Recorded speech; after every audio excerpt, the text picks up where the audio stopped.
ఈ జన్మమే రుచి చూడడానికి దొరికెరా.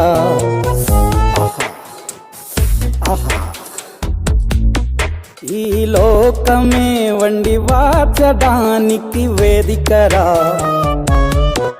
వెడివెడనల్లో నెయ్యి చారు కూరలు వెయ్యరా.